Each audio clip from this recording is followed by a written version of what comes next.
All right, chapter 21. More about test and intervals. So this is kind of a section that's more of a continuation of what we've been doing.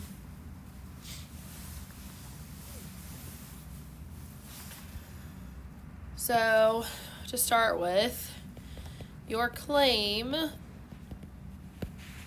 should never be your alternative hypothesis.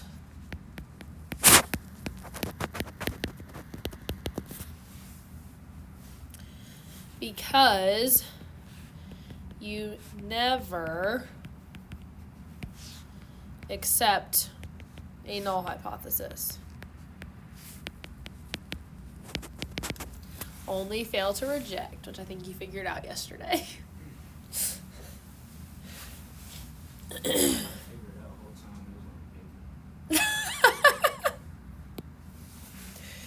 Gotta love it when that happens. All right, so thinking about p-values.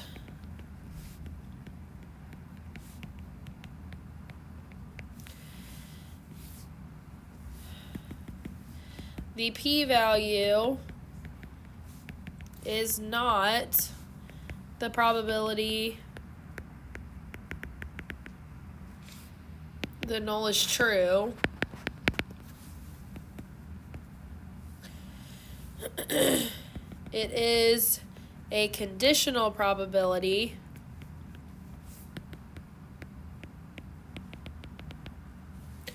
of getting our observed results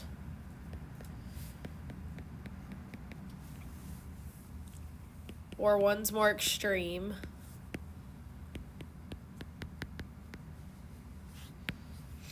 given that the null is true.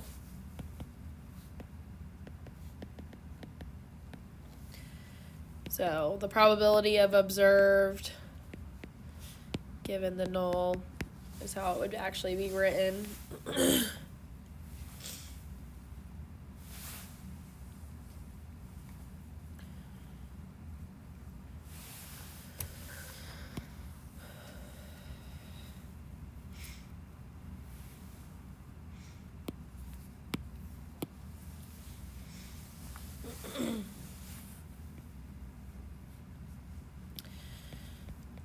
Large p-values tell us that what we've observed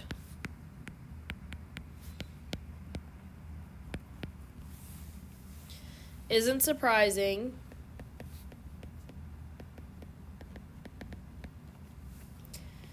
and that they are in line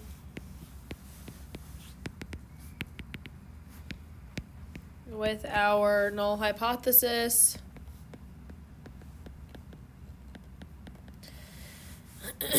They don't prove the null.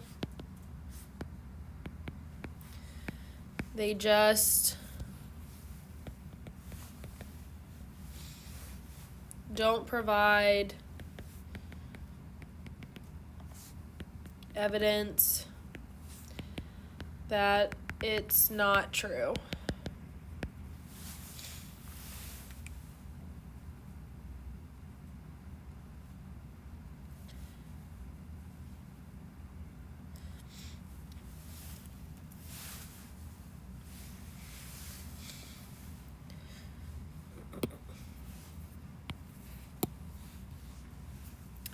So then alpha level. So this is where I was saying the other day, like it kind of came up in what we were doing, but it actually would come up more later.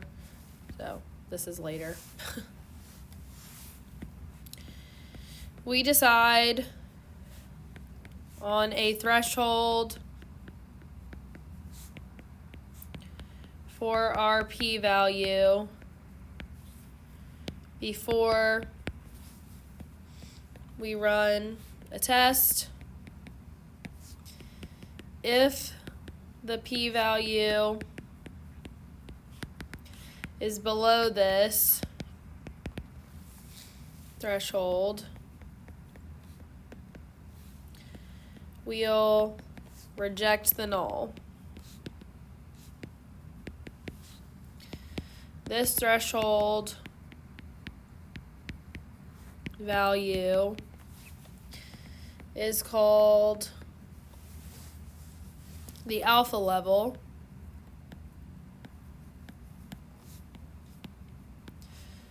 With that fancy A, or what some people call fish. If P is less than alpha, we call our results statistically significant.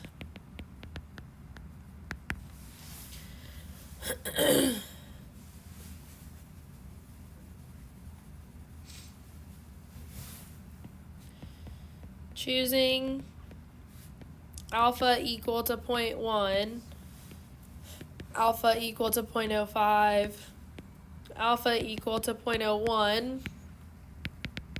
So those are going to be the ones that we use. Will depend on context.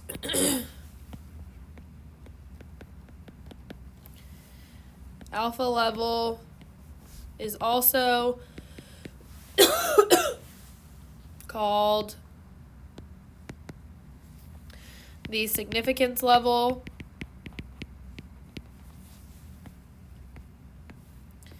If P is greater than alpha, you have failed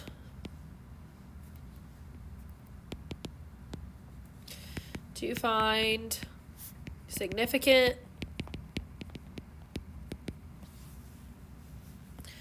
evidence to reject the null hypothesis.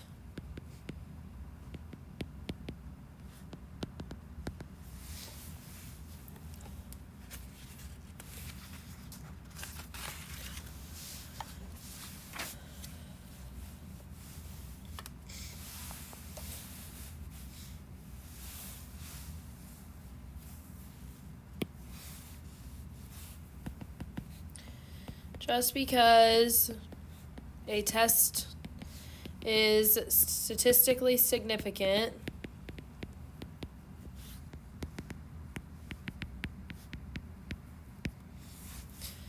doesn't mean it's practically important.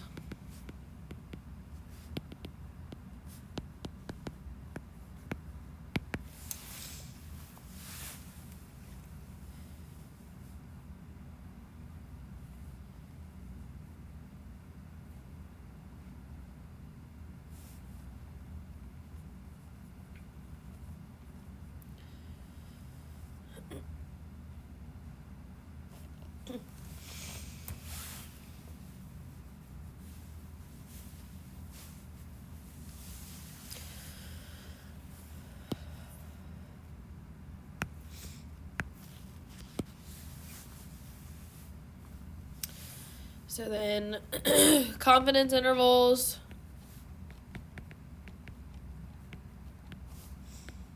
and hypothesis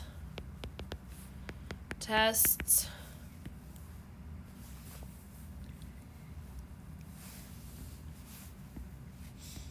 confidence intervals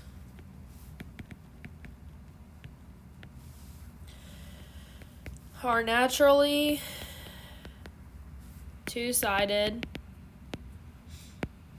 and correspond to two-tailed hypothesis test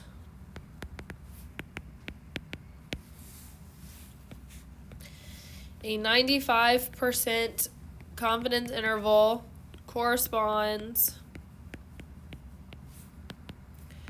to a two-tailed hypothesis test at alpha equal to 5% which is alpha equal to 100 minus C%.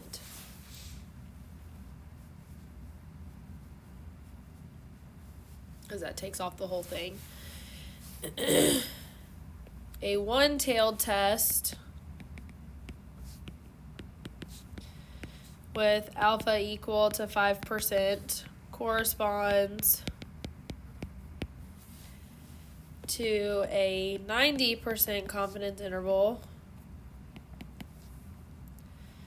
with alpha being equal to 1/2 of 100 minus C%. So that accounts for only half of it, because obviously we only want one side.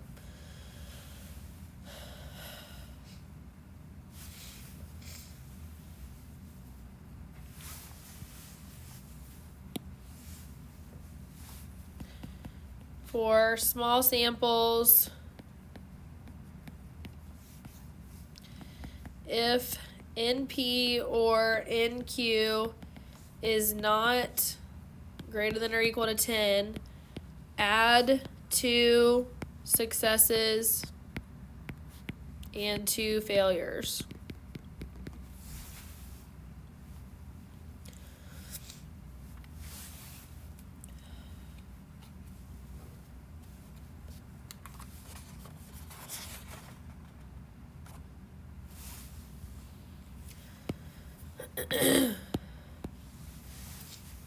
So next we have errors.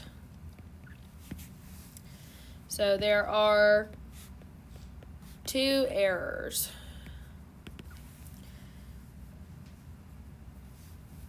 One is the null is true, but we reject it. 2 is the null is false, but we fail to reject it.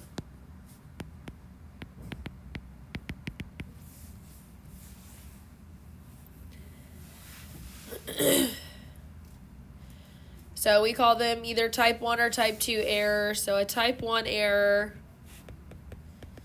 is a false positive, which says a healthy person is diagnosed.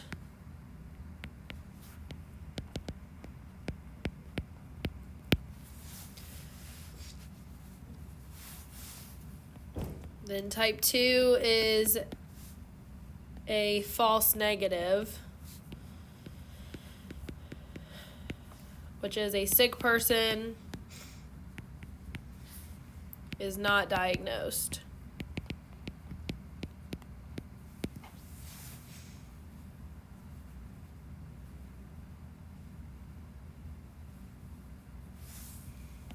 Or the null that is person is healthy.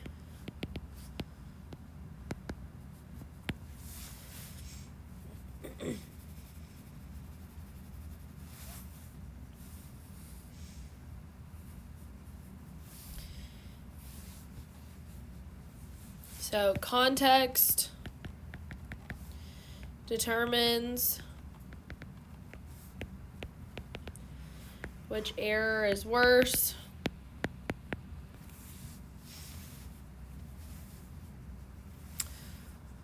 So I'm going to draw a chart.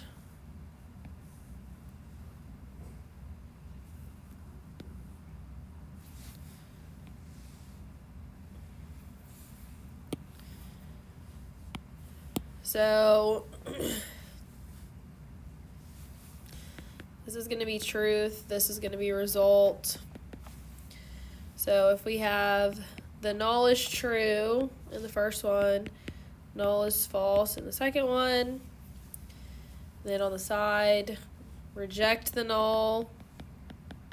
On top, fail to reject the null.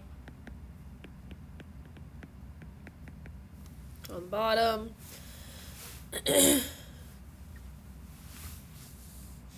So if the null is true and we reject the null, it's a type 1. If the null is false and we reject the null, that's okay. If the null is true and we fail to reject the null, that's also okay. But if the null is false and we fail to reject the null, it's a type 2. So the question will ask you like what type of error, if there is one, is being committed. So you'll have to be able to specify type 1 or type 2.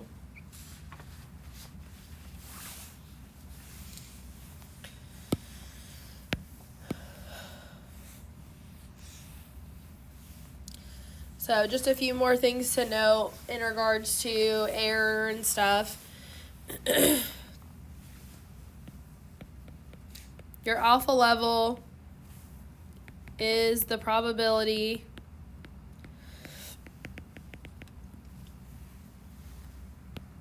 of making a type 1 error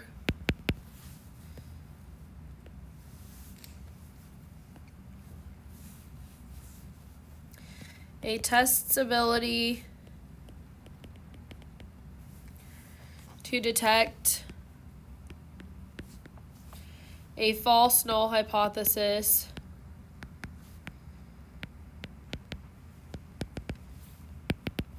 is called the power of the test.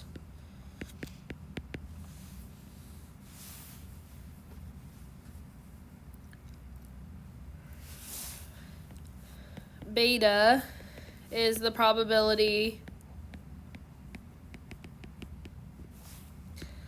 of making a type 2 error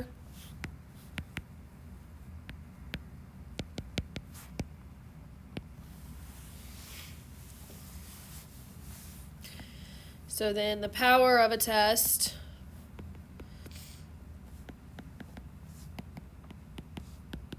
is 1 minus beta.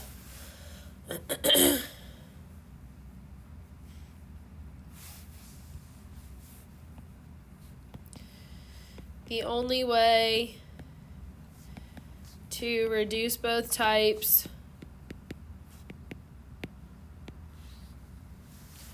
of errors is to collect more data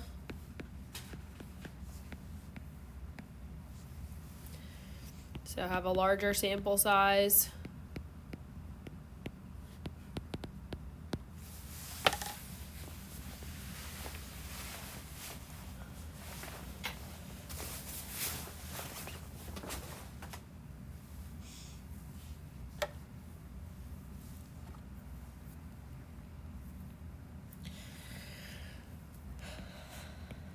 The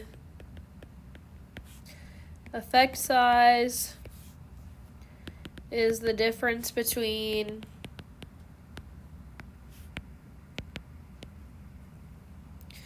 the null value P0 and the truth P. The farther P is from P0, the easier the effect is to see, and the greater the power of the test.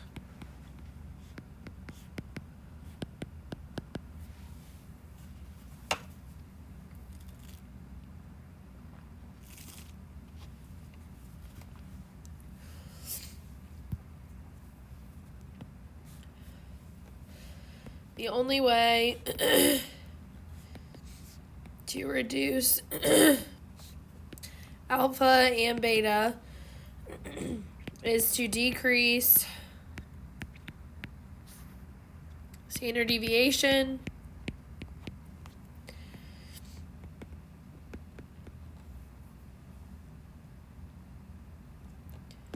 so to cut standard deviation in half, we must multiply